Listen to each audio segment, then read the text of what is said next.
Thyroid medication TSH levels normal వస్తే ఇంకా ఆపేసేయచ్చా? ఇది చాలా కామన్‌గా పేషెంట్స్ మమ్మల్ని అడిగే డౌట్. లాస్ట్ ఫ్యూ ఇయర్స్‌లో హైపోథైరాయిడ్ స్పెషల్‌గా ఫీమేల్ పాపులేషన్‌లో ఎక్కువగా పెరగడం చూసాము. సో, మెడికేషన్ ఆపాలా వద్దా అనేది మీకు థైరాయిడ్ దేనివల్ల వచ్చింది దాన్ని బట్టి డిపెండ్ అయితుంది.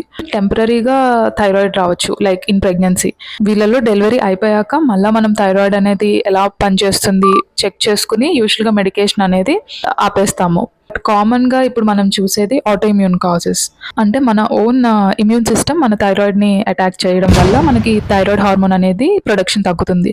ఇలాంటి వాళ్ళలో మీరు మెడికేషన్ వాడినంత సేపే మీ టీఎస్హెచ్ లెవెల్స్ నార్మల్ వాల్యూస్‌లో ఉంటాయి.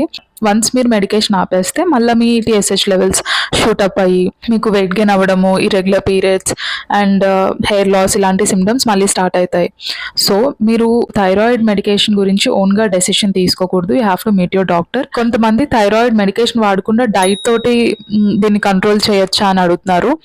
థైరాయిడ్ అనేది ఒక హార్మోన్. అది బాడీలో ప్రొడ్యూస్ చేయాలి అంటే చాలా ఫ్యాక్టర్స్ మీద డిపెండ్ అయి ఉంటుంది. న్యూట్రిషన్ అనేది వన్ ఆఫ్ ద ఫ్యాక్టర్. డెఫినెట్‌గా మీరు ప్రాపర్ న్యూట్రిషన్ తీసుకుంటే థైరాయిడ్ గ్లాండ్ బాగా పనిచేయొచ్చు. కానీ పూర్తిగా మెడికేషన్ లేకుండా మీరు డైట్‌తో మేనేజ్ చేయడం అనేది యూజువల్‌గా కష్టం.